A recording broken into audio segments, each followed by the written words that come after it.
පන්සිල් සමාදන් වීම සඳහා තෙවරක් නමස්කාරය කියන්න. බුද්ධං සරණං ගච්ඡාමි ධම්මං සරණං ගච්ඡාමි සංඝං සරණං ගච්ඡාමි ဒုတိယံ පි බුද්ධං සරණං ගච්ඡාමි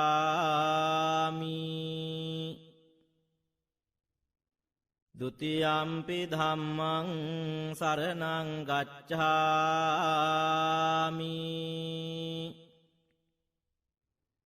ဒုတိယံ පි සංඝං සරණං ගච්ඡාමි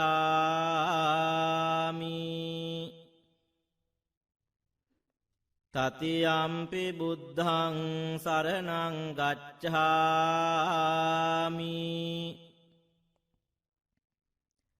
တတိယံ පි ධම්මං සරණං ගච්ඡාමි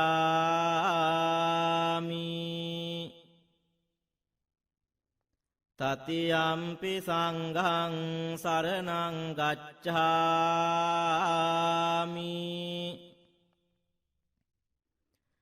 ปานาติปาตาเวรมณีสิกขาปดังสมาธิยามิ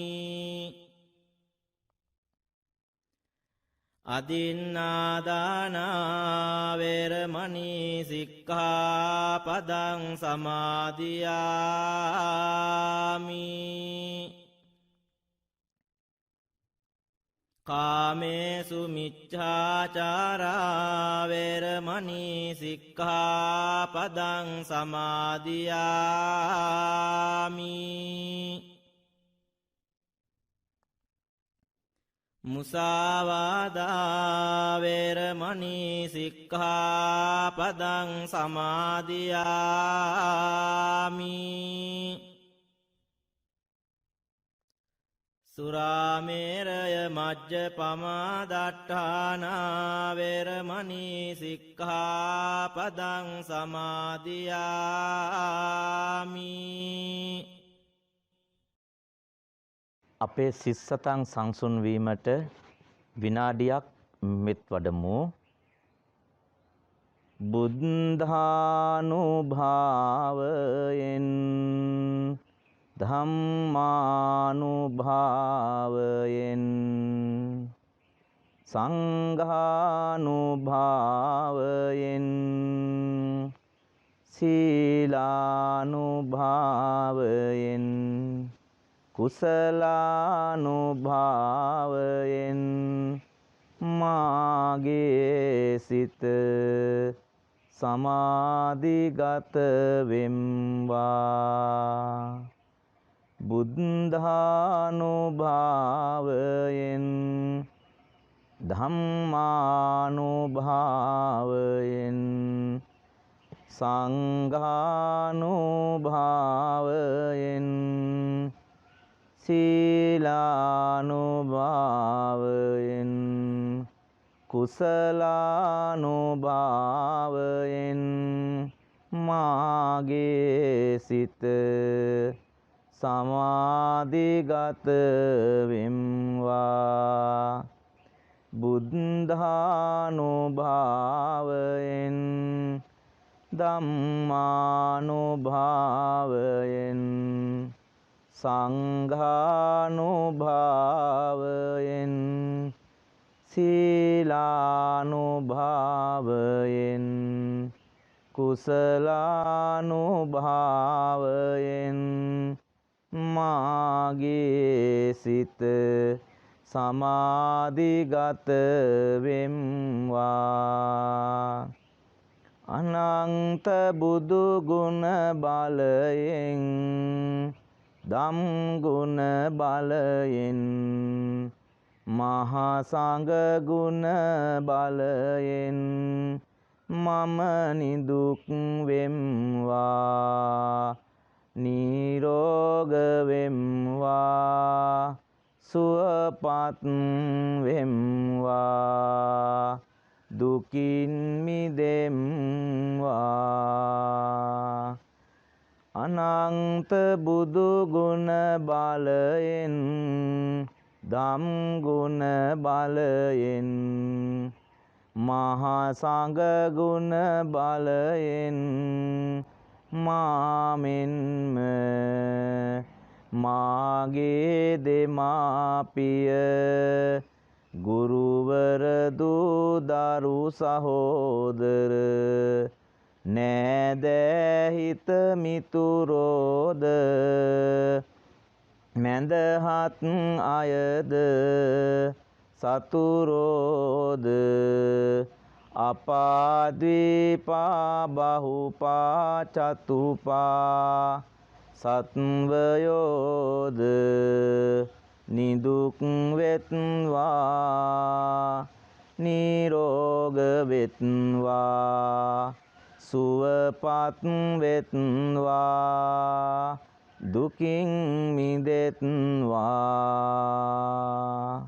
අනන්ත බුදු ගුණ බලයෙන් ධම් ගුණ බලයෙන් මහා සංඝ ගුණ බලයෙන් මාමෙන්ම සියලු සත්වයෝ නිදුක් වෙත්වා නිරෝග වෙත්වා සුවපත් වෙත්වා දුකින් මිදෙත්වා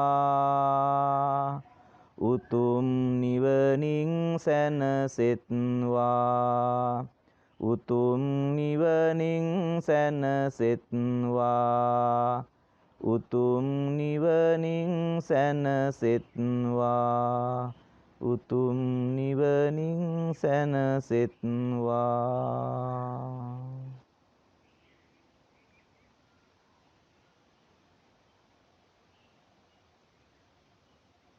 ඔබ සැමට තෙරුවන් සරණයි.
සම්බුදු හිමිගේ සදහම් සිහිලෙන් දැනෙන අප තිරිලක් දරුවෝ දහම් පාසලේ දෙවනෙහි වැඩෙමින් උදාර ගුණදම් සිත දරුවෝ දහම් පාසලේ දෙවනෙහි වැඩෙමින් උදාර ගුණදම් සිත දරුවෝ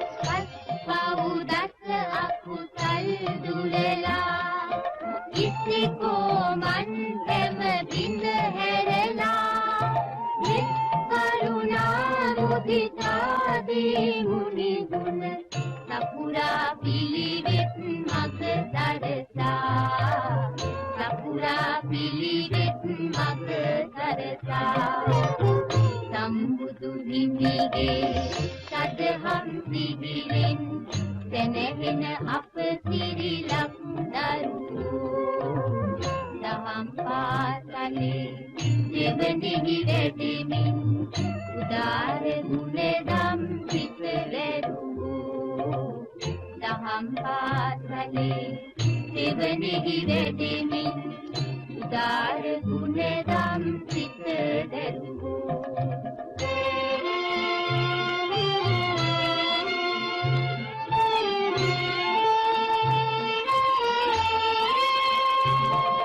තුමිවුවනින් දොටු දුටුවන් විනවන පියක කුලෙන් ඇතු ඇතුවන් කනහන අද බැතියෙන් නිති කෙරුවන් නමදින උදාර ගුණදම් සිත දරුවෝ අපි වෙමු පිරිලක බොදු දරුවෝ අපි වෙමු පිරිලක බොදු දරුවෝ අපි වෙමු පිරිලක බොදු දරුවෝ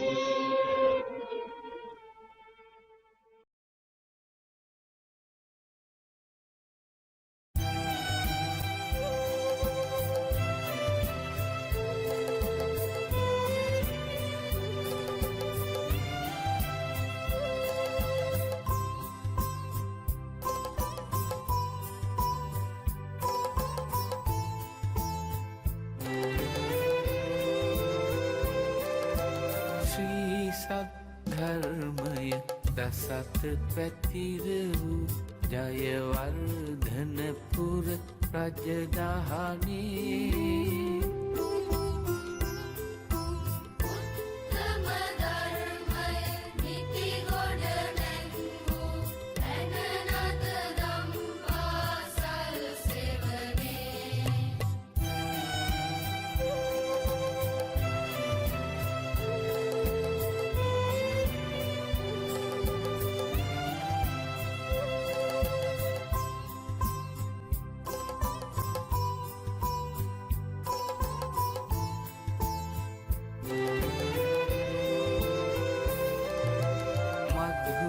සුභාෂිත වදනින් ඔප වූ ඉසිකෝ මන්බින්ද සුමගට යොමු වූ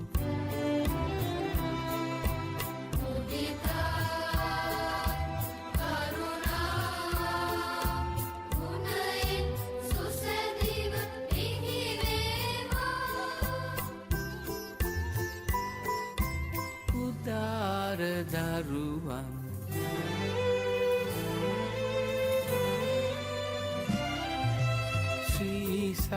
ධර්මය දසත පැතිර වූ ජයවර්ධනපුර රජදහනේ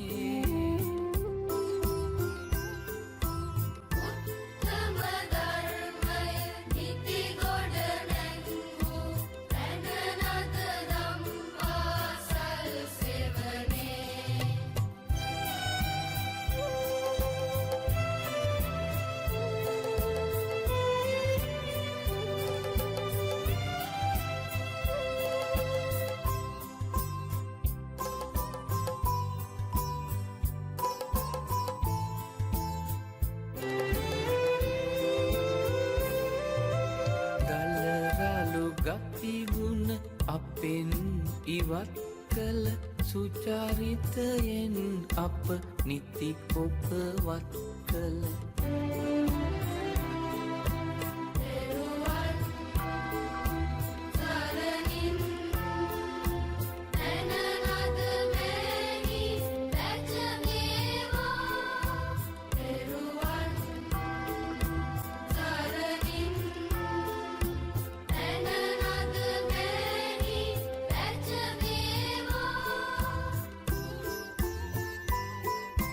යසසින් දින දින පැජමේවා පැජමේවා පැජමේවා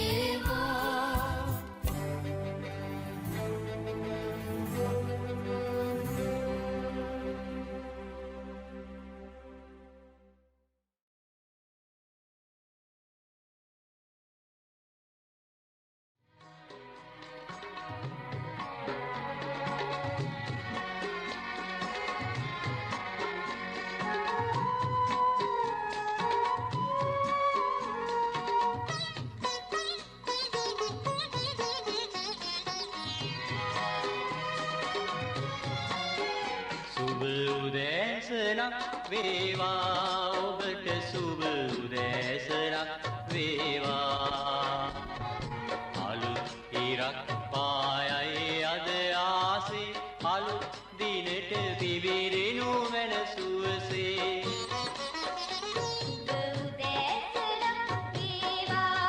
ඔබට සුබ උදෑසනක් වේවා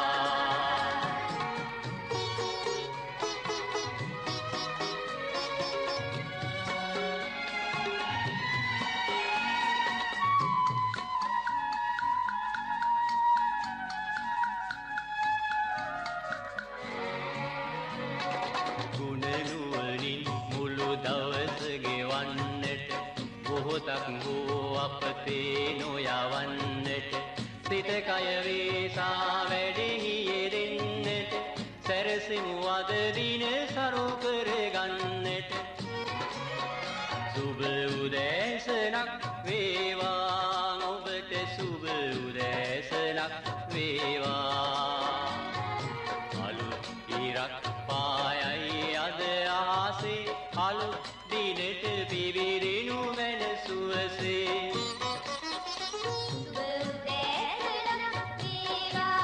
ඔබට සුබ උදෑසනක් වේවා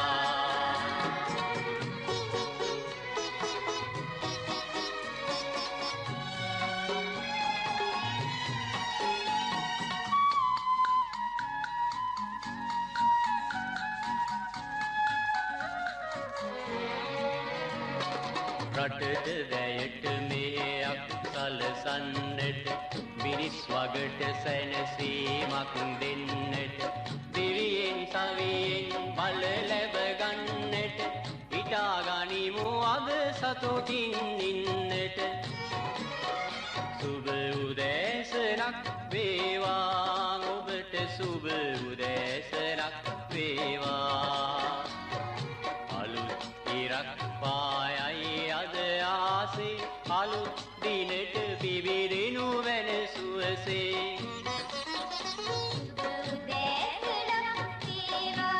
ඔබට සුබ උදෑසනක් වේවා සුබ උදෑසනක් වේවා සුබ උදෑසනක් වේවා සුබ උදෑසනක් වේවා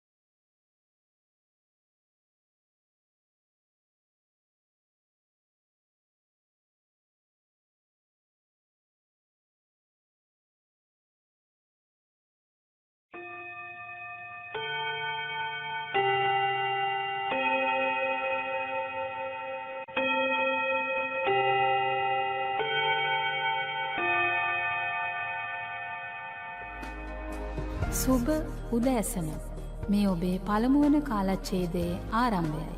Good morning. This is the beginning of the first period.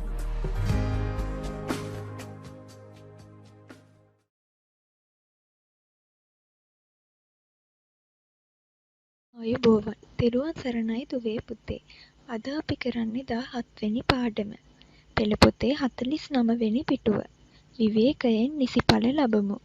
අපිට ඉස්කෝලේ දහම් පාසලේ නිවාඩු කාලය ආවම අපි අපේ නිවාඩු කාලය ගත කරන්න එක එක ක්‍රම යොදා ගන්නවා.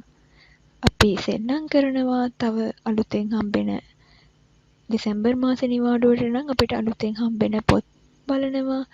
ඒ වගේම නෑදෑ ගෙවල් වල යනවා. ඒ දේවල් කරනවා. ඒ වගේම අපේ නිවාඩු කාලය හරි විදියට ප්‍රයෝජනයක් ගන්න නම් අපි ඒක හොඳ වැඩකට යොදවන්න ඕනේ. ඉතින් මේ පාඩමෙන් අපිට අද මේ දහම් පාසලේ ළමයි කට්ටිය එකතු වෙලා කරපු හොඳ පින්කමක් ගැන තමයි කතා කරන්න යන්නේ. අපි එහෙනම් දැන් පාඩම කියවමු. එදා දහම් පාසලේ නිවාඩු දෙන දවසයි. පන්තියේ අප සියලු දෙනාගේම කතා බහට ලක් වූයේ තම තමන් නිවාඩු කාලය ගත කරන ආකාරය ගැනයි. උපුල්ගේ යෝජනාව වූයේ අපි සියලු දෙනාම එකතු වෙලා හොඳ පින්කමක් කරමු කියාය. ඒක නම් හොඳයි. පින්කමක් කළොත් අපේ සාදුචර්යා පොතට එක් කරගන්නත් පුළුවන්. කීවේ සමන්‍ය. මොකක්ද අප කරන පින්කම? කපිල ඇසුවේය. බුදුරජාණන් වහන්සේ මහියංගනයට වැඩියේ දුරුතු පෝයටනේ. එය සිහි කරලා නිවාඩුවත් එක්ක එන දුරුතු පෝයට පෙරහැරක් පවත්වමුයි කීවේ උපුල්ය. මේගොල්ලෝ දැන් මේ බුදුරජාණන් වහන්සේ මහියංගනයට පළමුවරට ලක්දිවට වැඩිය දුරුතු පෝයටනේ. ඒක සිහි කරලා පෝයට පෙරහැරක් පවත්වන්න තමයි මේගොල්ලෝ කටයුතු කළේ. අපේ අදහස දහම් පාසලේ ලොකු හාමුදුරුවන් වහන්සේ සමග සාකච්ඡා කළෙමු. ඉන් බෙහෙවින්ම සතුටටපත් වූ ලොකු හාමුදුරුවෝ අපේ පින්කම පිළිබඳව දහම් පාසලේ අනෙක් සිසුන්ද දැනුවත් කොට වැඩසටහන් කමිටුවක්ද පත් කළහ. දක්ෂතා අනුව සිසුන් කණ්ඩායම් 4කට බෙදා පින්කමේ වැඩ කටයුතු පැවරූහ. සියලු දෙනාම නිවාඩු කාලය තුළදී විවේක අවස්ථාවල පන්සලට පැමිණ නිතරම පින්කමේ වැඩවල නිරත වීමු. කපිලගේ කණ්ඩායම පළමුවෙන්ම කළේ ශ්‍රමදානයක් මගින් පන්සල් වත්ත හා පාර පිරිසිදු කිරීමයි. මෙම කාර්යයේදී දෙමාපියන්ගේ හා වැඩිහිටි සිසුන්ගේ සහයෝගයද නොබදව ලැබුණි. වැඩිහිටියෝ ඉතා කැමැත්තෙන් ශ්‍රමදාන කටයුතු වලට සහභාගී වූහ. එදින සංග්‍රහ කටයුතු සියල්ල සිදු කළේ පියුමිගේ දෙමාපියන්ය. ඉතින් මේගොල්ලෝ දැන් පෙරහැර පවත්වන්න ලොකු හාමුදුරුවෝ වහන්සේවත් දැනුවත් කරලා කට්ටියව කණ්ඩායම් කරලා මේ කටයුතු පින්කමේ වැඩ කටයුතු කළා. පළවෙනි කණ්ඩායමට හම්බුනේ පන්සල් වත්ත හා පාර පිරිසිදු කරන්න. ඉතින් මේගොල්ලෝ එකතු වෙලා ශ්‍රමදානයක් පවත්වලා පන්සල් වත්ත අවට පිරිසිදු කරා. පන්සල් බිමෙහි සැරසිලි කිරීම පැවරුණේ උපුල්ගේ කණ්ඩායමටයි. පන්සලේ පිවිසුම් දොරටුව අසල සිට පන්සල් බිම පුරාම බෞද්ධ කොඩි ඔසවා ලෙලදුනි. පාට පාට රැලි කඩදාසි වලින් සාදන ලද රැලි වැල් හා බෞද්ධ කොඩි වැල් වලින් පන්සල සෑම තැනම අලංකාර විය. දහම් පාසලේ පන්ති කාමර සිසුන් විසින්ම නිර්මාණය කරන ලද දැම්බල් මෝස්තර වලින් අලංකාර විය. ධර්මශාලාව හා ධර්ම මණ්ඩපය සරසා තිබුණේ නාමල් ශිෂ්‍යයා විසින් නිර්මාණය කරන ලද කැටයම් සහිත කඩදාසි වලිනි. පාර දෙපස කොක්කොල වලින් සරසන ලද පුන් කලස් තබා තිබිණි. ඒ මත පහන් පත්තු කරන ලදී. බෝමළුව වටේම පහන් පත්තු කරමින් පන්සල් පරිසරයම ඒකාලෝක කෙරිණි. පිවිසුම් දොරටුව අසල දර්ශනීය තොරණක් විය. එම තොරණ නිර්මාණය කර තිබුණේ ගොක්කොළ වලිනි. එය අශෝක ඇතුළු පිරිසගේ නිර්මාණයකි.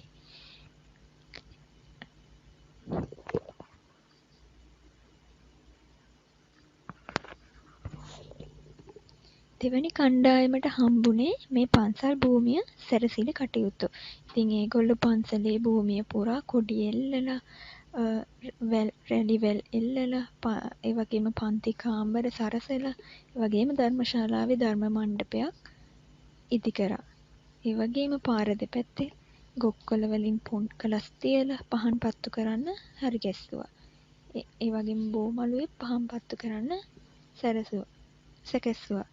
ඒ වගේම පිවිසුම් ගේට්ටුව අසල තොරණක් ඉදි කරලා මේ කටයුතු සිද්ධ කරා.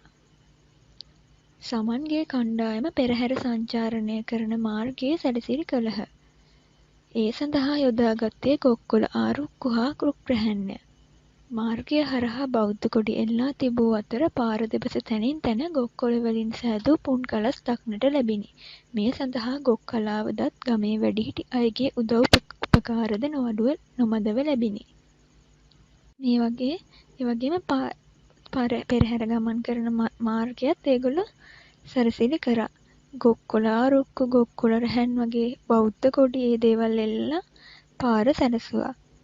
මේකට මේගොල්ලෝ ගමේ ඉන්න වැඩිහිටි අයගෙත් උදව් උපකාර ගත්තා. අජිත්ගේ කණ්ඩායමට පැවරුණේ පෙරහැර වර්ණවත් කරන අංග සූදානම් කිරීමයි. දහම් පාසලේ එක් පන්තිවලින් තෝරාගත් සිසුන් මේ සඳහා යොදා ගැනිණි. ඔවුහු ලීකෙඩි කලගෙඩි සෙල්ලම් ආදී නැටුම් කණ්ඩායම් නැටුම් මෙන්ම කේවල නැටුම්ද පුරුදු වූහ. තුන්වැනි කණ්ඩායමට ලැබුණේ මේ පෙරහැරේ අංග සූදානම් කිරීම. පෙරහැරේ එක අංග තියෙනවනේ. ඉතින් ඒ අතර තිබ්බ නැටුම් වගේ අංග මේගොල්ලෝ දහම් පාසලේ ළමයිම එකතු වෙලා තමයි කණ්ඩායම් සකස් කරගත්තේ. කණ්ඩායම් නැටුම් වගේම කේවල නැටුම්. ඒ කියන්නේ තනි තනි නැටුනොත් මේගොල්ලෝ පුරුදු වුණා. බෙරකාරයන්, කසකාරයන්, වාදකයන් වශයෙන්ද පුහුණු වූයේ දහම් පාසලේ සිසුන්මයි. ඇතැයි ළමුන් දැඩි කැමැත්තක් දැක්වූයේ මල් බයිසිකල් පැදීමටය. ඔවුන් ඉතා උසට අලංකාර ලෙස මල් බයිසිකල් සකස් කොට තිබුණි. නිවාඩු කාලය පෙරහැර සැරසිලි සැකසීම සඳහා ගත විය. සියලු දෙනාම විවේකය ලත් හැම විටම ඉමහත් සැදැහැයෙන් හා ප්‍රීතියෙන් පෙරහැර සඳහා සූදානම් වූය. ඉතින් මේ විදිහට අජිත්ගේ කණ්ඩායමට පැවරුණේ අංග සූදානම් කරන්න ඒ අංග වලට දහම් පාසලේ ළමයිම ඉදිරිපත් වුණා.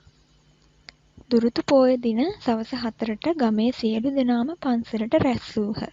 මල්, කොඩි, සේසත් රැගෙන ඉදිරියෙන්ම යන අය ඇතුළු නැටුම් ගැයුම් බැයුම් වලින් යුතු පෙරහැර පන්සල් භූමියේ පෙළ ගැසුණි. බෙර හඬ, නලා හඬ, ගී හඬ ගමේ ඈතට ඇසුණු අතර ඒ සියලු හඬ පරදවමින් සාදු නාදය මතුවිය. සාදු සාදු සාදු පෙරහැර ආරම්භ විය. අපි සියලු දෙනාම සැදැහැ සිතින් ඇතිව බුදුගුණ මෙනෙහි කරමින් පෙරහැරේ ගමන් කළෙමු. දහම් පාසලේ ගුරුතුමන්ලා අපට මඟ පෙන්වූහ. පෙරහැර සංචාරය කරන අතරතුර අපට කීප පළකදී තේපැන් සංග්‍රහද ලැබිණි. අපේ පුංචි පෙරහැර ගම වටේම චාරිකා කොට ආපසු පන්සලට පැමිණෙන විට රාත්‍රී 7 පසු වී තිබිණි. එහෙත් අපට වෙහෙසක් නොදැනුණි. පුංචි වුණත් එකමුතුකමින් කැපවීමෙන් උනන්දුවෙන් කටයුතු කළ නිසා මෙම කාර්ය ඉතා සාර්ථකව කිරීම පිළිබඳව ලොකු හාමුදුරුවෝ අපට ප්‍රශංසා කළහ. එසේම විවේක කාලයේ නිකරුණේ අපතේ නොයා සියලු දෙනාම සහභාගී කරගෙන මෙබඳු පුණ්‍ය කටයුතු වල යෙදීම අගය කරන බවත්, එය අනෙක් අයට ආදර්ශයට ගත යුතු බවත් උන්වහන්සේ පැවසූහ. අපි අද මේ පාඩමෙන් කොහොමද පෙරහැරක් සංවිධානය කරන්නේ, පෙරහැරේ මොන වගේ දේවල්ද ඇතුළත් වෙන්න ඕනේ, ඒ දේවල් අපි ඉගෙන ගත්තා. ඉතින් අපි දැන් බලමු එහෙනම් ක්‍රියාකාරකමේ මොනවද අහලා තියෙන්නේ කියලා. බෞද්ධ පෙරහැරක තිබිය යුතු මූලික අංග. අපි දැකලා තියෙනවනේ හැමෝම මොනවා හරි පෙරහැරක්. ඉතින් මේ පෙරහැරවල මොනවද අපි දකින්නේ? අපි මුලින්ම දකින්නේ කසකාරයන් ගමන් කරනවා. ඊට පිටිපස්සෙන් ගිනිබෝල කරුවන් ගමන් කරනවා. ඒ වගේම කොඩි අරගත්ත අය, ඒ වගේම සේසත් මල් අරගත්ත අය ගමන් කරනවා අපි දැකලා තියෙනවා. ඒ වගේම විවිධ නැටුම් කණ්ඩායම්, ඒ වගේම බෙරකරුවන්, වාදකයන් ගමන් කරනවා අපි දැකලා තියෙනවා. ඒ වගේම අලියතුන් ගමන් කරනවා අපි දැකලා තියෙනවා. ඉතින් මේ දේවල් තමයි මේ බෞද්ධ පෙරහැරක තියෙන්න ඕන මූලික අංග වෙන්නේ. උත්සව අවස්ථාවකදී පන්සලේ සැරසිලි කරන ආකාරය. අප උත්සවයක් අවස්ථාවකදී මුලින්ම පන්සලේ ශ්‍රමදානයක් පවත්වලා පිරිසිදු කරලා අපේ පන්සලේ වටේ පන්සල් භූමිය පුරා බෞද්ධ කොඩි එල්ලලා අලංකාර කරනවා. ඒ වගේම පහන් වැටවල් ඉදි කරනවා. පිවිසුම් ගේට්ටුව ළඟ තොරණක් ඉදි කරනවා. ඒ වගේ දේවල් කරනවා. පෙරහැරක් වගේ තියෙනවා නම් අපි මාර්ගයේ දෙපසත් කොඩි බෞද්ධ කොඩි එල්ලලා සරසලි කරනවා. විවේකයේ ගත කිරීම සඳහා ඔබට කළ හැකි ක්‍රියාකාරකම් දෙකක්.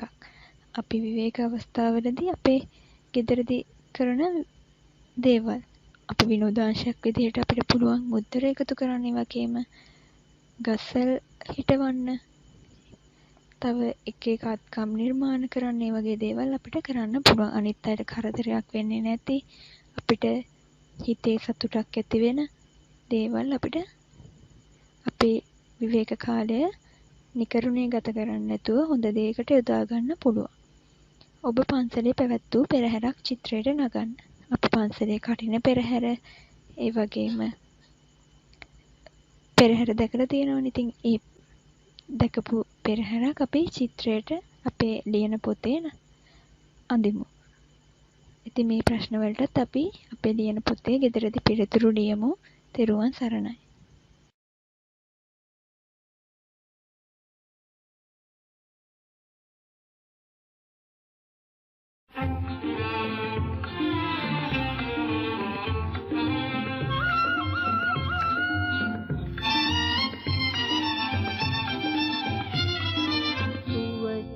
සලසනු පිණිසදයේ ගත සිත වෙහෙසෙන දිවාරයේ තිරුවන් සරණයි ඔබට පුතේ තිරුවන් සරණයි ඔබට දුවේ සුවසිත සලසනු පිණිසදයේ ගත සිත වෙහෙසෙන දිවාරයේ තිරුවන් සරණයි ඔබට පුතේ තෙරුවන් සරණයි ඔබට දුවේ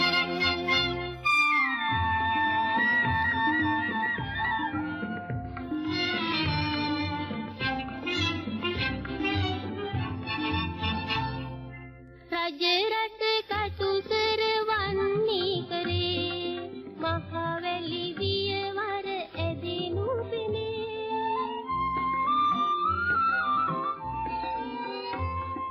රජ රට කටු කරවන්නේ කරේ මහවැලි වියවර ඇදෙනු පෙනේ මුඩු බිම් ගයබිම් වලද හැරේ ආඩම්බර විය යුතුය දුවේ සුවසිත සලසනු පිණිසදයේ ගත සිත වෙහෙසෙන දිවාරයේ තිරුවන් සරණයි ඔබට පුතේ තිරුවන් සරණයි ඔබට දුවේ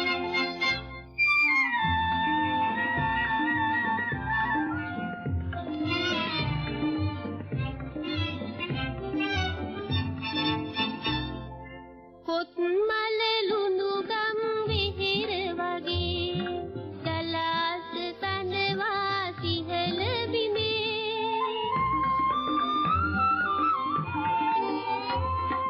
පොත් මල ලුණු ගම් විහිර වගේ ගලාස් තනවා සිහල බිමේ කොවියා සිහතුන තබන දිනේ ඔබ ආඩම්බර වන්න පුතේ සුවසිත සලසනු පිණිසදයේ ගත සිත වෙහෙසෙන දිවාරයේ තිරුවන් සරණයි ඔබට පුතේ තිරුවන් සරණයි ඔබට දුවේ තිරුවන් සරණයි ඔබට පුතේ තිරුවන් සරණයි ඔබට දුවේ තිරුවන් සරණයි ඔබට පුතේ තිරුවන්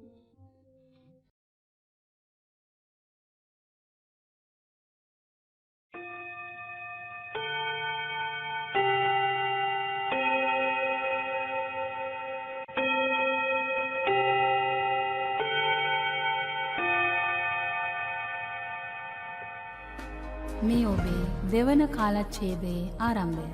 This is the beginning of the second period.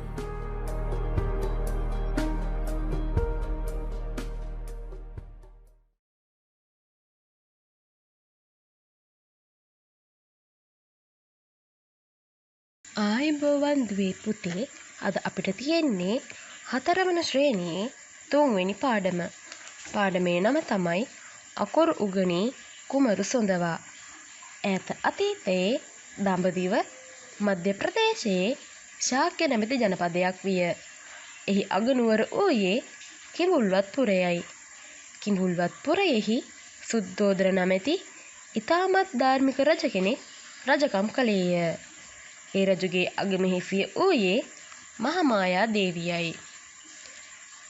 Esala මාසය උත්සවශ්‍රීයෙන් ගත කිරීම දඹදිව එකල පැවති සිරිත විය. රජු ඇතුළු රටවැසියෝ සියලු දෙනාම ඇසළ උත්සවයට සහභාගී වෙති. උත්සවය අවසන් වන්නේ ඇසළපුර පසළොස්වක දාය. එදා ඇසළපුර පසළොස්වක දිනයි. ඇසළ සඳ සිසිල් රැස් දහරාවෙහි දුවා මුළු ප්‍රදේශයම එළිය කරමින් අහසෙහි පෙපිලෙමින් තිබිණි. ඇසළ උත්සවයට සහභාගී වූ මහාමායා දේවිය උත්සවය අවසානයේ පෙහෙවස් සමාදන් වී නින්දට ගියාය. එදින රාත්‍රියේ දේවිය අපූරු සිහිනයක් දුටුවාය. ලස්සන සුදු ඇත්පැටවෙකු සුදු පියුමක් සොඳින්ගෙන දේවියගේ ඇඳ වටා තුන්වරක් පැදකුණු කොට දකුණු එළයෙන් කුසතුලට ඇතුළු වනු දැකීම එම සිහිනයයි. පසුදින උදෑසන දේවිය තමා දුටු සිහිනය පිළිබඳව රජතුමාට දැනුම් දුන්නාය. පඬිවරුන් කැඳවා සිහින පලාපල විමසූ සුද්ධෝදන රජතුමාට ඔහු මෙසේ පැවසූහ. මහා රජතුමනි, ඔබ ඉතාමත් වාසනාවන්තයි. දේවියගේ කුස තුල මුළු ලොවටම සෙත සලසන පින්බර පුතෙකු පිළිසිඳගෙන තිබෙනවා. පින්වත් දරුවෙකුගේ පිළිසිඳ ගැනීම මුළු ලොවටම ශාන්තියක්. මේ ඇසූ රජතුමා බිසවත් මහත්සේ සතුටටපත් වූහ. පිළිසිඳගෙන දසමාසයක් සම්පූර්ණ වීමට ආසන්න විය. මහාමායා දේවිය එකල සිරිතට අනුව කුළුදුරු දරුවා ලැබීම සඳහා තම දෙමව්පියන් සිටින දෙව්දහනුවරට යාමට කැමැති බැව් රජතුමාට දන්වා සිටියාය. රජතුමා කිඹුල්වත් නුවර සිට දෙව්දහනුවර දක්වා වූ මාර්ගය අලංකාර ලෙස සරසවා මහාමායා දේවිය දෙව්දහනුවරට පිටත් කර යැව්වේ මහා පෙරහරිනි. දෙව්දහනුවරත් කිඹුල්වත් නුවරත් අතර ලුම්බිණි නම් අලංකාර සල් උයනක් විය. එම උයනට ළඟා වූ මහාමායා දේවිය ඇතුළු පිරිස එම උයනේ සිරි නැරඹීම සඳහා මදක් එහි නතර වූහ. එදා වෙසක් පුර පසළොස්වක පොහෝ දිනයයි. ගස්වැල් මලින් බර වී හරිම ලස්සනයි. මදනල මල් සුවඳ සමග මුසු වී හමා ගියේය. මේ මැස්සෝ පැණි උරමින් මලින් මලට පියාඹා ගියහ. කුරුල්ලෝ ගී ගයමින් උයන සිසාරා පියාසර කළහ. මේ සුන්දර පරිසරය නර්මමින් මදක් දුර ගිය මහාමායා දේවිය මලින් පිරී ගිය සල්ගසක් අසලට පැමිණියාය. එහි මදක් විවේක සුවයෙන් ගත කළාය. ඒ මොහොතේදීම අප මහා බෝසතාණන් වහන්සේ සුවසේ මව් කුසින් බිහි වූහ. සුද්ධෝදන රජුගේ ආචාර්යවරයා වූයේ අසිත හෙවත් කාලදේවල තවුසාය. එතුමා මාළිගයට පැමිණියේය. රජපෞලට උපන් පින්වත් කුමරා දෙක බලා ගැනීමටය. තාපසතුමා දුටු රජතුමා කුමරු ලවා එතුමාට වැන්දවීමට සූදානම් විය. පුදුමයකි. කුමරුගේ දෙපතුල් තාපසතුමාගේ ජටාව මත රැඳුනේය. එකෙනෙහි කුමාරයාගේ අනාගතය දිවසින්දුරු තාපසතුමා අසුනින් නැගිට කුමරුට නමස්කාර කළේය.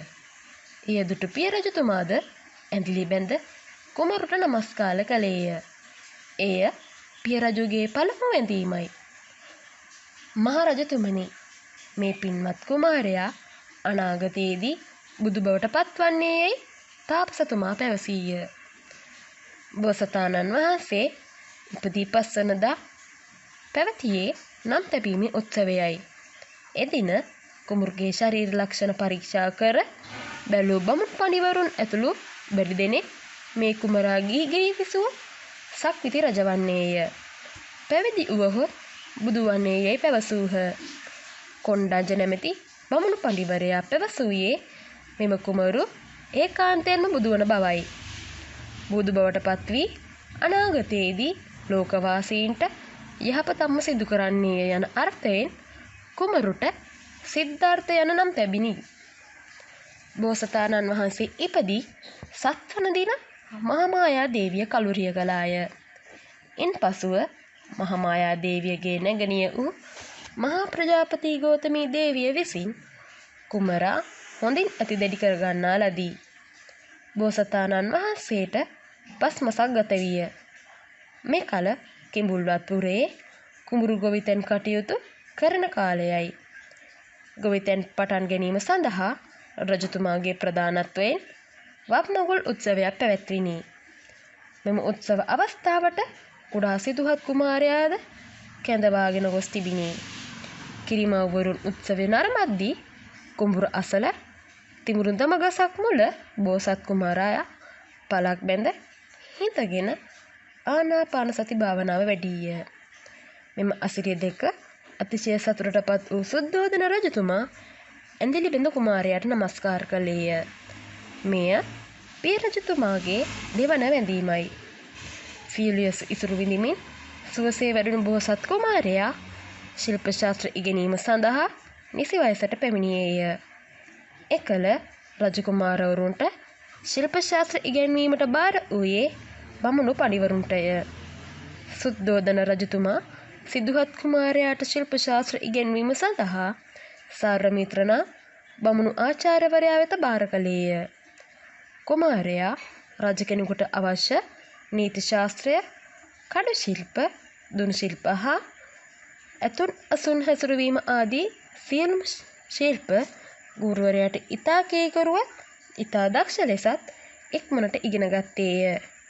ඉගෙනීම අවසානයේදී රටවාසීන් ඉදිරියේ සිදුහත් කුමාරයාගේ දස්කම් දැක්වීම සඳහා උත්සවයක් පැවැත්විණි. මෙහිදී අනෙක් සෑම කුමරුකම අභිවා සිදුහත් කුමාරයා සිය දස්කම් ප්‍රදර්ශනය කරමින් ජනතාවගේ විශ්වාසය දිනාගත්තේය. ඉතින් පුතේ, අදට අපේ 4 වන ශ්‍රේණියේ පාඩම මෙසේ නිම වෙනවා. දුවල පුතාලා සියලු දෙනාටම තෙරුවන් සරණයි.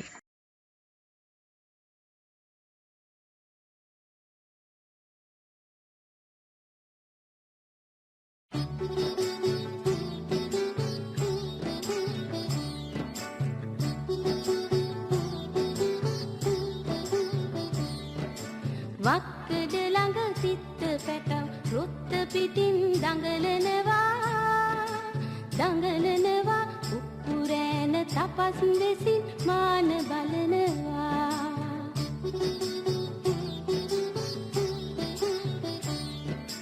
කොයි වේලේ හොටපොයිද තිත්ත පැටව් අල්ලගන්න අක්කේ අනේ අර බලන්න උන් හරි නපුරුයි.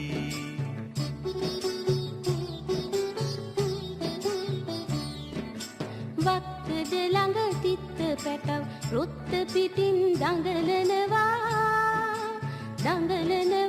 උපුරෑන තපස් දෙසින් මාන බලනවා.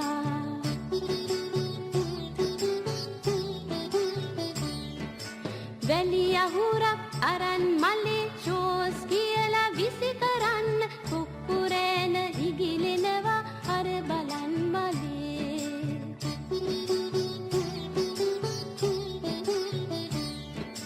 වක්කඩ ළඟ තිත්ත පැටව රොත්ත පිටින් දඟලනවා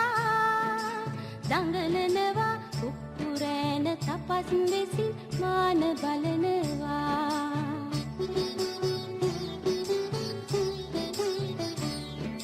තිත්ත පැටව අපි දෙන්නට පින් ලැබෙනවා පින් කළාම සාදු අපට හොඳයි කියනවා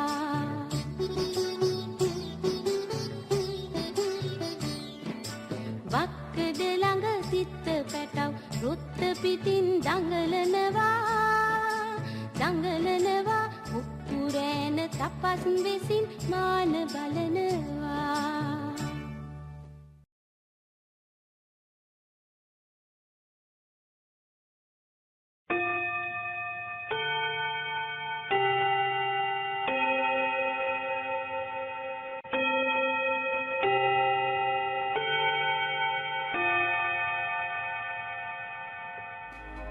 මේ ඔබේ තුන්වන කාලච්ඡේදයේ ආරම්භයයි. This is the beginning of the third period.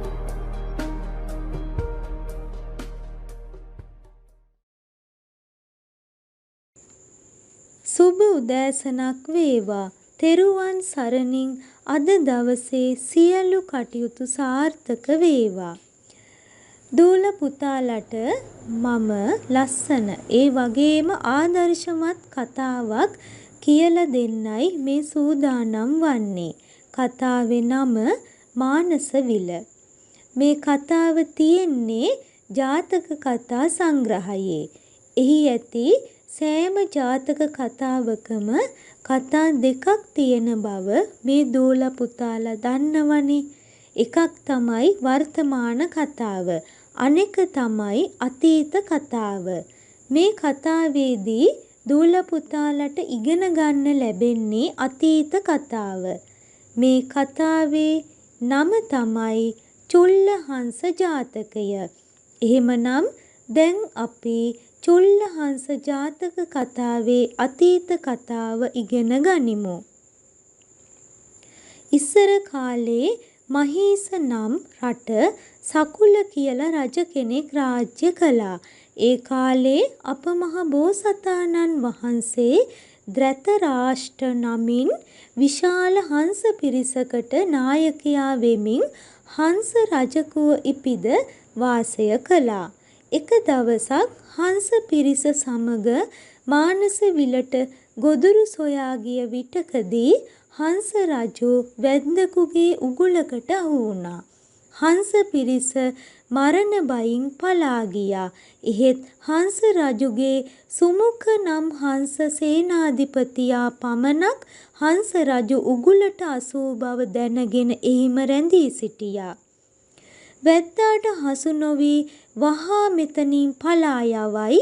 හංස රජු කොච්චර කිව්වත් සුමුඛ හංසයා එහිම සිටියා.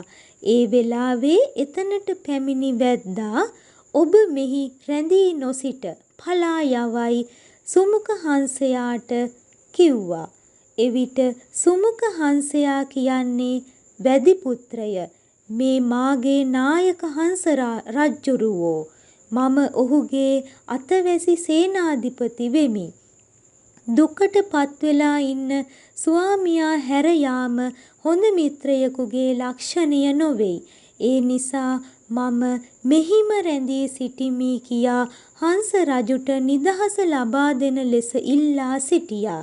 වැදි පුත්‍රයා සුමුඛ හංසයාගේ ඉල්ලීම අනුව හංස රාජයා නිදහස් කළා. හංස රජුරුවෝ සුමුඛ සේනාධිපති සමග කතා කොට වැදි පුත්‍රයා එරට රජු වෙතට කැඳවාගෙන ගොස් කළ උපකාරයට කළ ගුණ සලකන්න යැයි ඉල්ලා සිටියා. රජු වැදි පුත්‍රයාට බොහෝ වස්තු සම්පත් ලබා දුන්නා.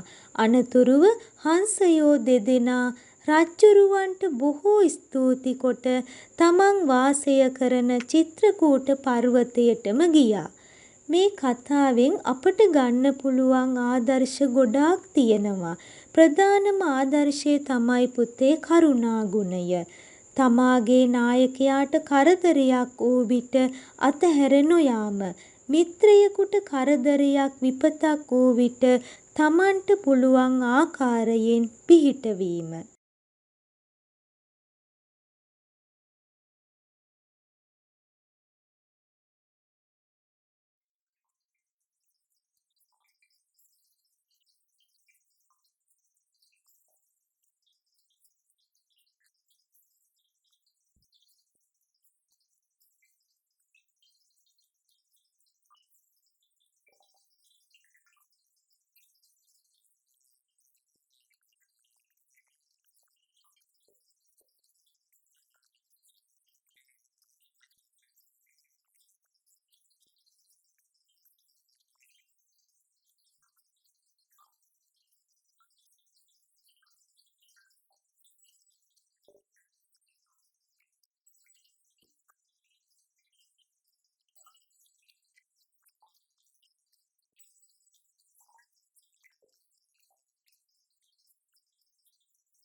මේ ඔබේ විවේක කාලයයි.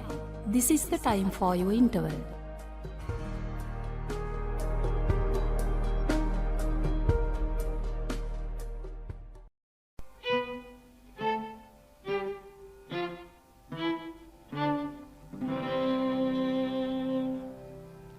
මගේ සිත තැන්පත්ය තැන්පත්ය තැන්පත්ය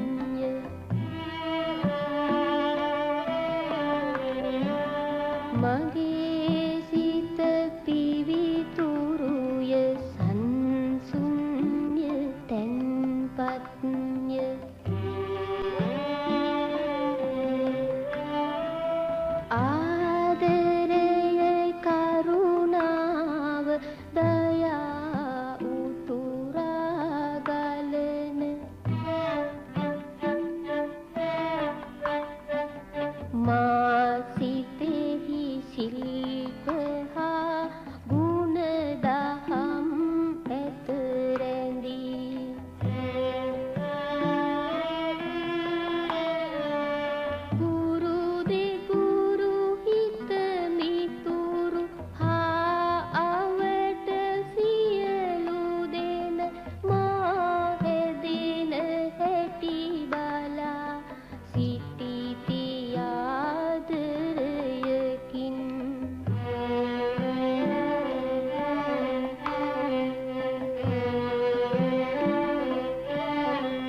මේ ඔබේ 4 වන කාලච්ඡේදයේ ආරම්භයයි. This is the beginning of the 4th period.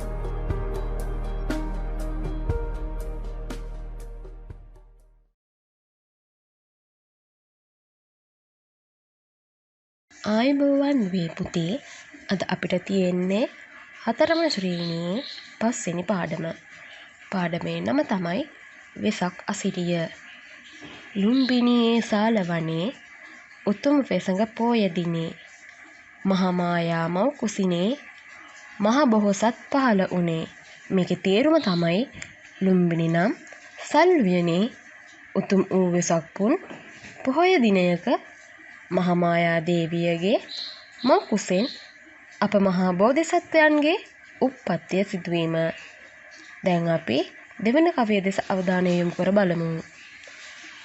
ගිහි ගෙට හිත කලකිරුනේ සම්පත් හැම හැර දැමුනේ සෞඛ්‍යලෙසුන් මුල් සිඳුනේ ලෝතුරු බුදු බව ලැබුණේ. ඒකේ තේරුම තමයි ගිහි ජීවිතය පිළිබඳව කලකිරි සියලු සැප සම්පත් හැර දමා සියලු කෙලෙස් සතුරන් ප්‍රහීන කර ලෝතුරා බුදු බව ලබාගත්තේය. තුන්වෙනි කවියෙන් කියවෙන්නේ උපවත්තන සල්ලුයනේ සැතපී මල්තුරු සෙවනේ අනියත බුදු පවසමිනේ සම්බුදු හිමි පිරිනෙවුනේ. තුන්වෙනි එකෙන් කියන්නේ උපවත්තන නැමැති සල්ලුයනේ සෙවනේ සැතපී ජීවිතයෙහි අනියත බව පවසමින් බුදු හිමියන්ගේ පරිනිර්වාණය සිදුවීම. දැන් අපි 4 වෙනි කවිය බලමු. පුන් පෝදා සඳ කිරණේ බෝ මළුවේහි එළිය උනේ සාදු සාදු හඬ නැගුණේ වෙසඟේ සිරියයි මෙවුනේ.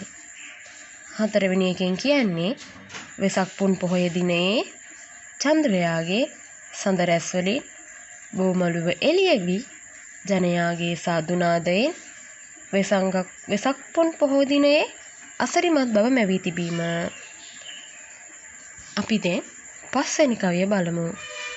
දන්සන තැන තැන හැඳුනා බෝසත් ගුණ පහළ වුණා සිය සුවඳින් සුවඳ වුණා පන්සල කළ එළි වැටුණා. 5 වෙනි කවියෙන් කියන්නේ වෙසක් පුන් පොහෝ දිනම දුගී මගී යාචකයන් සඳහා වීදිවල තැන් තැන්හි දන්සල් සංවිධානය කිරීම බෝධිසත්වයන්ගේ ගුණ ගායනා කිරීම හා සීල සමාදාන වැඩසටහන් සංවිධානය කිරීම තුළින් ගමෙහි පන්සලට එයින් අමුතුම පිරිසක් එක්වීම. 6 වෙනි කවිය දෙස බලමු.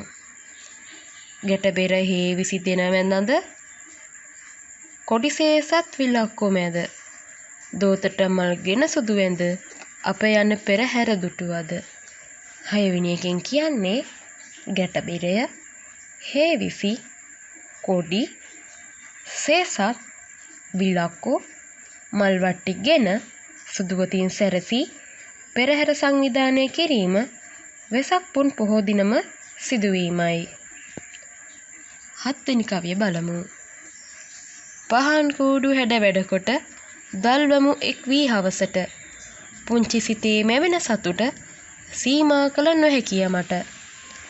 7 වෙනි එකෙන් කියන්නේ වෙසක් දිනයේ සෑම නිවසකම වීදියකම පහන් කූඩු විවිධ හැඩ දමා එක්ව නිර්මාණය කරයි.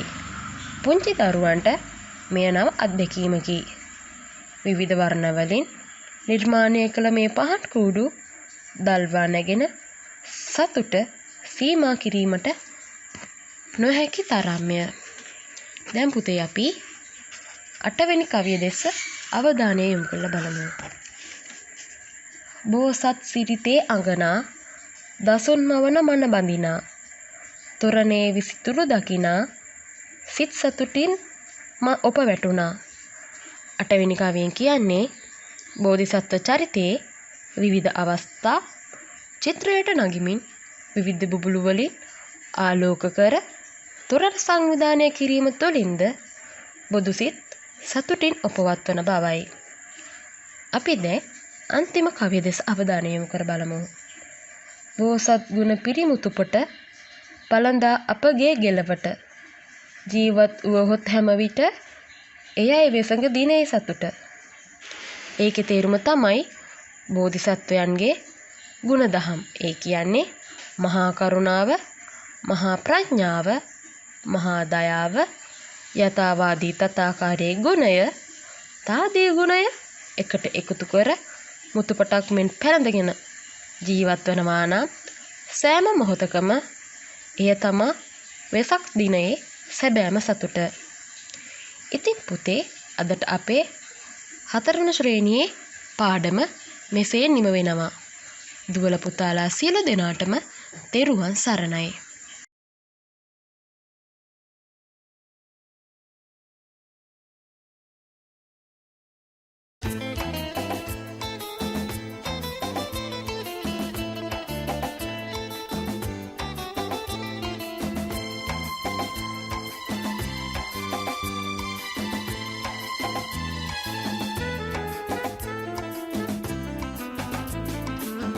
ජාතික පියුම් විලේ සුවඳ කැකුළු මල් වැනි අතමිට මොලවා සුරකින්න දෙය මොනවද දරුවනි අතමිට මොලවා සුරකින්න දෙය මොනවද දරුවනි සෞසිරියෙන් සපුරන්නට උදාවන අනාගතේ අදහස් ඇතමිට මොලවා ඇති රන්මිනි මුතු වැනි අදහස් ඇතමිට මොලවා ඇති එල ජාතික පියුම් විලේ සුවඳ ගැකුණු මල් වැනි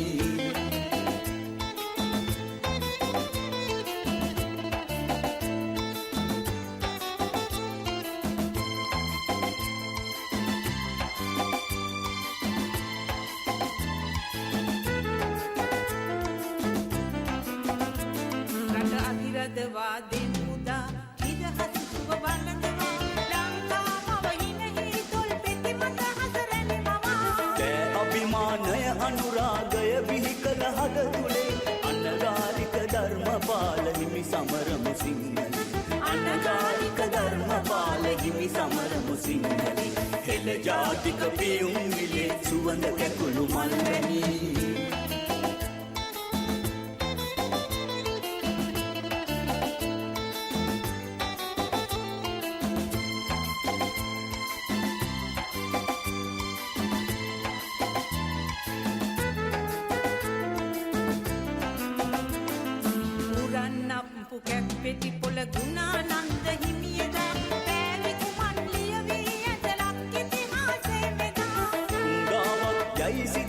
සත්සයුරක් පුවපුදේ රට ජාතිය සුකිත කරමු නොයිනින්නට හාමති රට ජාතිය සුකිත කරමු නොයිනින්නට හාමති එල ජාතික පියුම් විලේ සුවඳ කැකුළු මල් වැනි අතමිට මොලවා සුරකින දෙය මොනවද දරුවනි අතමිට මොලවා සුරකින දෙය මොනවද දරුවනි සෞසිරියෙන් සපුරන්නට උදාවන අනාගතය රන්මිනි මුතු වැනි අදහස් ඇතමිට මොලවා ඇති රන්මිනි මුතු වැනි අදහස් ඇතමිට මොලවා ඇති රන්මිනි මුතු වැනි අදහස් ඇතමිට මොලවා ඇති රන්මිනි මුතු වැනි අදහස් ඇතමිට මොලවා ඇති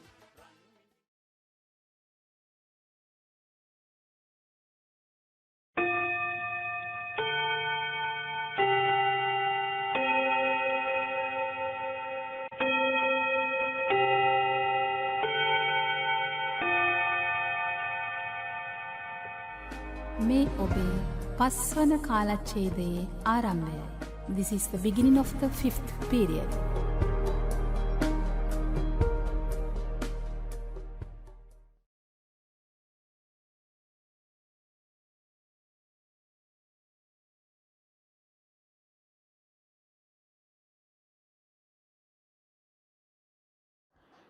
තෙරුවන් සරණයි දුවේ පුතේ. දුවල පුතාලගේ සාධාරණ මහා ආකල්ප දියුණු කරන්න අවශ්‍ය වෙන වටිනා අදහස් උපදෙස් ගණනාවක් අපි පසුගිය සතිවලදී කතා කළා. ඉතින් අපි මේ උපදෙස් ඔක්කොම ගත්තේ කවි වලින්. ඉතින් දුවේ පුතේ මට හිතුණා අද පොඩි වෙනස්කමක් කරන්න.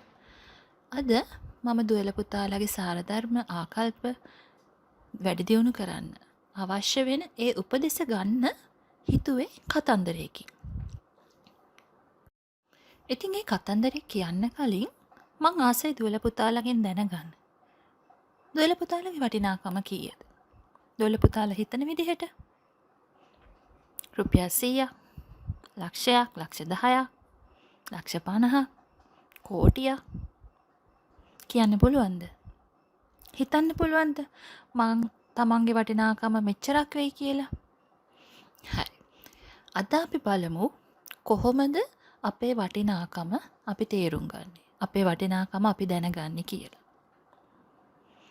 ඉතින් දුවේ පුතේ එක පුංචි පුතෙක් දවසක් එයාගේ සීයා ළඟට ගිහිල්ලා අහනවා සීයේ මං කොච්චර වටිනවද? මගේ වටිනාකම කීයද? ඉතින් පුංචි පුතා මේ විදිහට සීයාගෙන් ඇහුවාම ඒ සීයා පොඩ්ඩක් වෙලා කල්පනා කරලා ඒ පුංචි පුතාගේ අතට දෙනවා ගල් කෑල්ල. ඒ ගල් කෑල්ල දීලා සීයා කියනවා මේ පුංචි පුතාට පුතේ ඔයා මේ ගල් කෑල්ල අරගෙන ගිහිල්ලා හොයලා බලන්න මේ ගල් කෑල්ලේ වටිනාකම කොච්චරක්ද කියලා. හැබැයි කොයිම වෙලාවකවත් පුතා මේ ගල් කෑල්ල විකුණන්න එපා.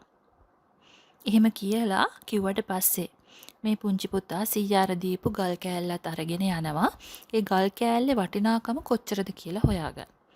ඉතින් පුංචි පුතා මුලින්ම යන්නේ දොඩම් වෙලින්දෙක් ළඟට. මේ දොඩම් වෙලින්ද ළඟට ගිහිල්ලා අර පුංචි පුතා ඒ දොඩම් වෙලින්දට අර ගල් කෑල්ල දීලා කියනවා මාමේ මේ ගල් කෑල්ලේ වටිනාකම කොච්චරක්ද?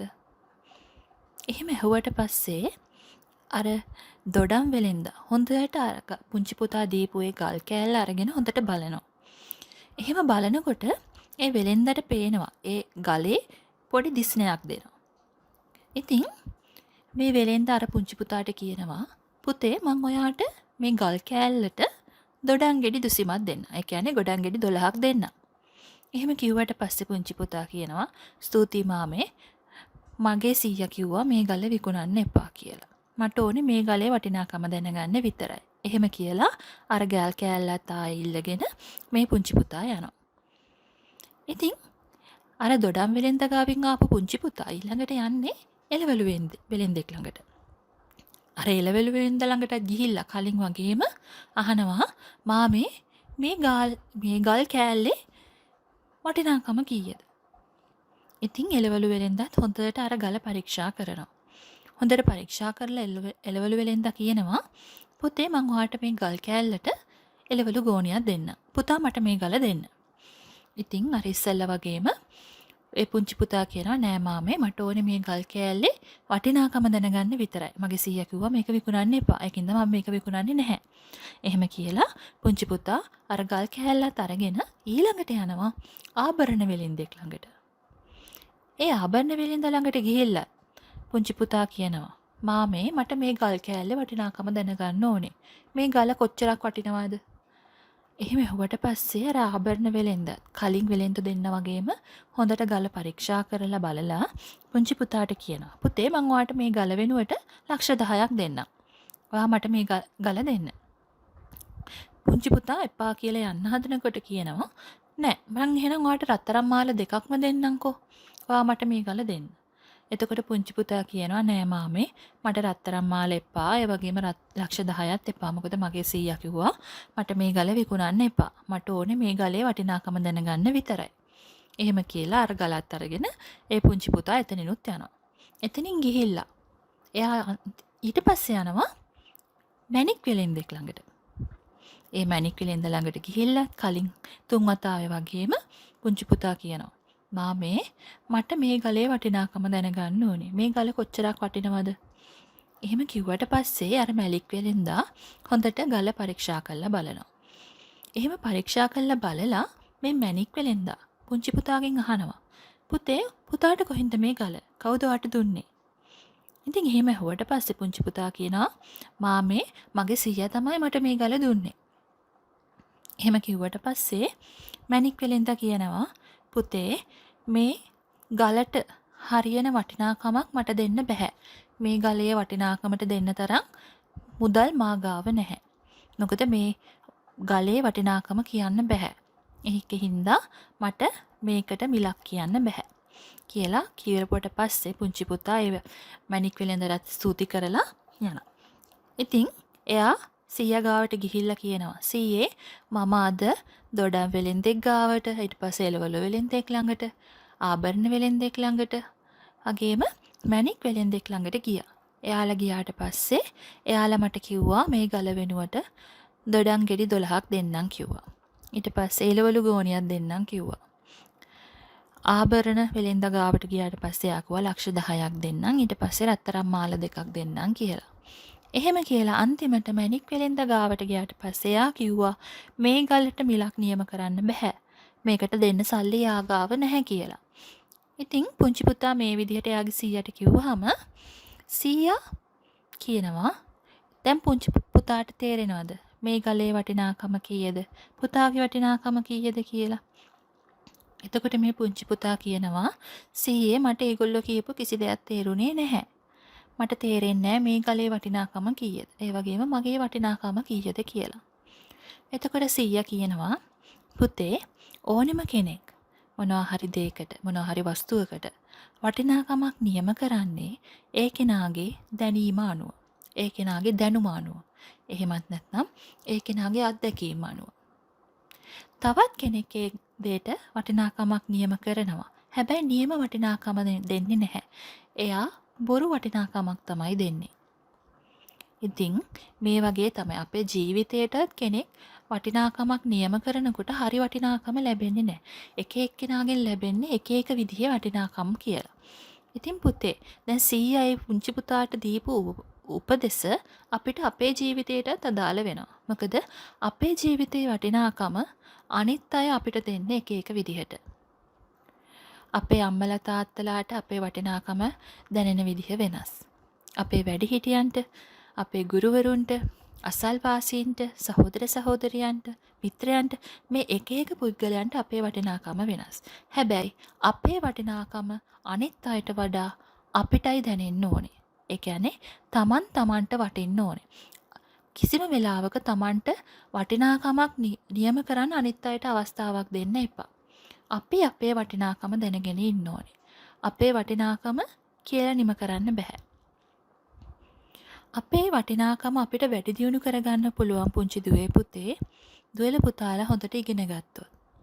හොඳ අධ්‍යාපනයක් ලබාගෙන හොඳ තැනකට ආවා කියන්නේ ඔයාලගේ වටිනාකම ගොඩක් දියුණු වෙනවා. ගොඩක් මිල කරන්න බැරි තරමටම වැඩි වෙනවා කියන එක. හැබැයි එතනට අධ්‍යාපනය එහෙම නැත්නම් ඉගෙන ගැනීම විතරක් මදි. අපි ඉගෙන ගන්නවා වගේම අපේ ගතිගුණ හොඳ ගතිගුණ ඇති කරගන්න ඕනේ. ගතිගුණ දියුණු කරගන්න ඕනේ. අපේ කියන්නේ අපි නැන ගුණ දෙකම වැඩි දියුණු කරගන්න ඕනේ. අපි ගාව නැන ගුණ කියන දෙකම තියෙනවා නම් පුතේ අර මැණික් ගල වගේ මිලක් නියම කරන්න බැරි වටිනා පුද්ගලයෙක් වෙන්න අපිට පුළුවන්. ඉතින් මං හිතනවා පුංචි දුවල පුතාලා මේ කියපු කතන්දරෙන් දෙයක් ඉගෙන ගන්න ඇති කියලා.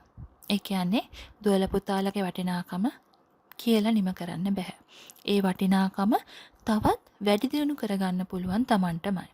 ඉතින් තමන්ගේ වැඩි දියුණු කරගන්න පුළුවන්. ඒ වටිනාකම වැඩි කරගන්න තියෙන වගකීම තියෙන තමන්ගේ අතේ. ඉතින් ඒ දුවල පුතාලගේ ඒ වගකීම මනවින් ඉටු කරයි කියලා මං හිතනවා. මොකද දැන් දුවල පුතාලා දන්නවනේ දුවල පුතාලාගේ වටිනාකම කීයද? කොහොමද වටිනාකම වැඩි දියුණු කරගන්නේ කියලා නේද? ඉතින් පුතාලා උත්සාහ කරන්න ඕනේ නිතරම ඔයාලගේ වටිනාකම වැඩි කරගන්න. ඒ වගේම කිසිම වෙලාවක අනිත් අයට ඔයාලට වටිනාකමක් නියම කරන්න දෙන්න එපා. ඔයාලගේ වටිනාකම ඔයාලා වැඩි දියුණු කරගෙන ඔයාලගේ වටිනාකම දැනගෙන හැමතිස්සෙම කටයුතු කරන්න.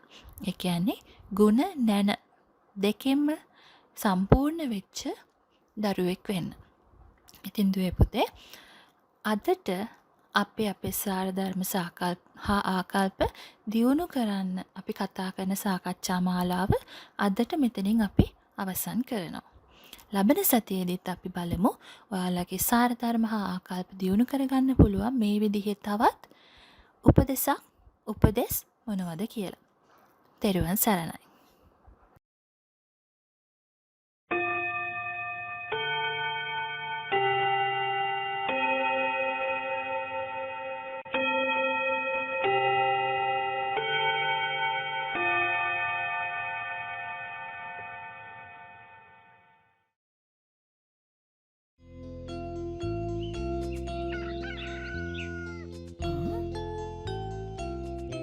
මේ ළමයෝ නැගිටින්න. දැන් හොඳටම දවල් වෙලා. උහුම නිදාගන්න පුළුවන්ද? නේ අම්මේ. තව ටිකක් නිදාගන්න දෙන්නකෝ. ඉක්මනට යන්. කොහෙද මාවත් එතගෙන යන්නේ? අපි ටවුමට ගිහින් හුඟක් සෙනග ඉන්න තැනක කාගේ හරි ඇඟේ එල්ලෙන්න බලමු. එතකොටයි අපිට දිනන්න පුළුවන් වෙන්නේ.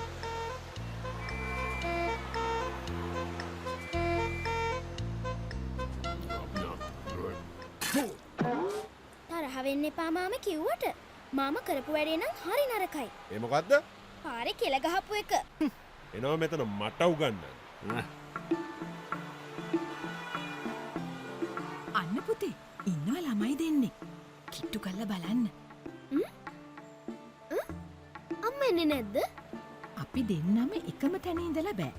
මම වෙන පැත්තකට යන්න. අපේ බෝවීම තියෙන එතකොටනේ.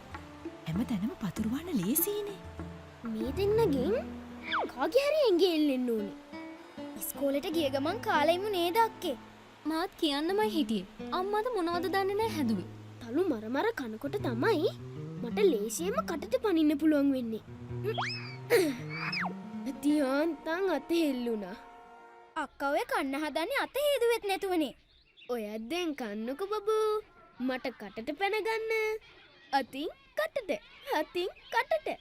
මේ පාන් කෑල්ල ගන්න අත හොදන්නේ මොකටද? ඔන්න ඔය කමුණන්ගේ. එහෙම බෑ. සබන් ගාලම අත හොද ගන්න ඕනේ. හැම තැනම විෂ බීජ. ඊයෝ වැඩේ වරදින්න යන්නේ. දැන් මොකද කරන්නේ? ඒ ගමන මෙයා පයිප් ළඟ සබන් කෑල්ලකුත් තියලා. දැන්වීමකුත් ගහලා. දැත්සෝදා පිරිසුදු කරගන්න නේද කියන්නේ?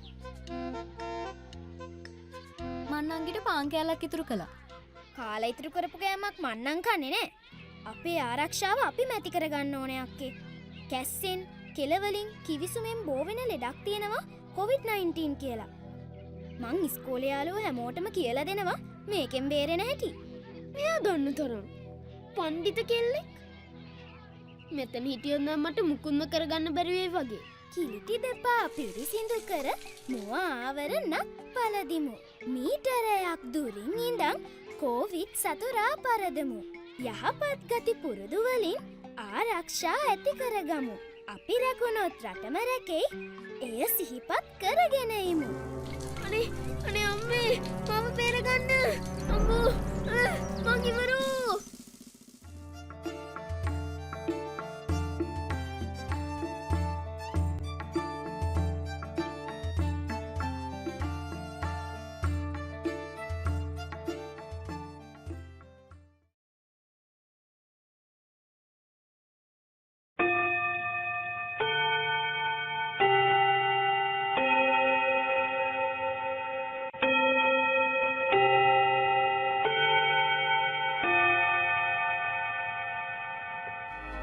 අද දිනයේ පාසල් අධ්‍යයන කටයුතු වල නිමාව. Now it's time to close the today's studies.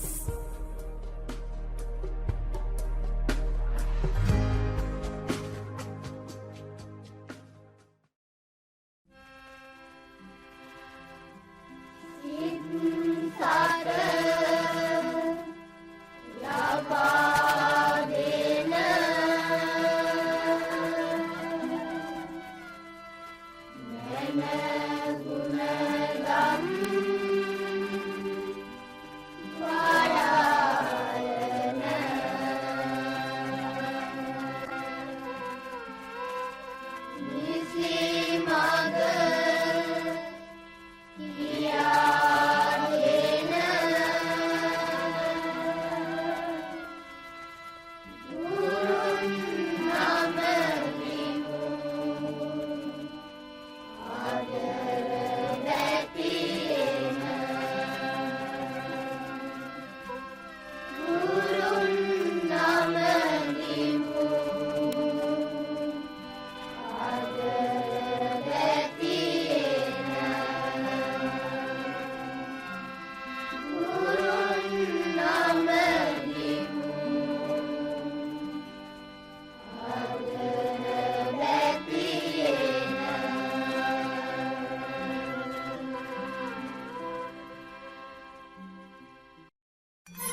එක දවසට බුදුන් වඳිනවා මෙතන දහම් පාසලක් ළමා දිවිය සරු කරනා නවතෝ තැන්නක්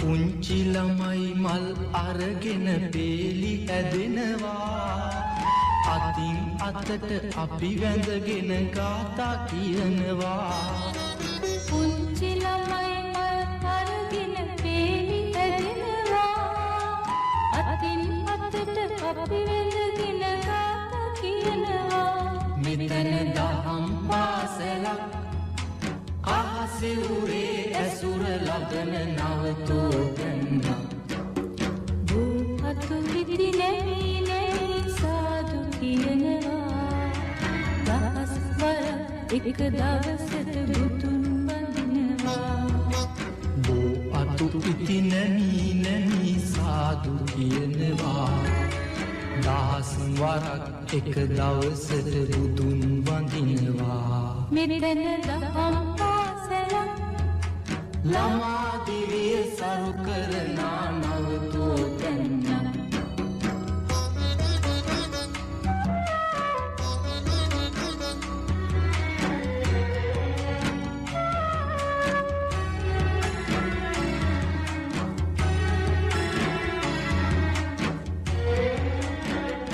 රටක් මැද්දෙ බණ කියන්න නුවණ ලැබෙනවා පැලක් අයිනෙ කල් ගෙවන්න දැනුම ලැබෙනවා රටක් මැද්දෙ බණ කියන්න නුවණ ලැබෙනවා පැලක් අයිනෙ කල් ගෙවන්න දැනුම ලැබෙනවා මෙතන දහම් පාසලක් හෙළ සිරිතට මුල් තැන දෙන නවතෝ තැන්න භූපතු විදි නැවී නැවී සාදු කියනවා දහස් වර එක දවසට බුදුන් වඳිනවා අතු ඉති නැමී නැමී සාදු කියනවා දහස් වරක් එක දවසට බුදුන් වඳිනවා මෙතන දහම් පාසලක් ළමා දිවිය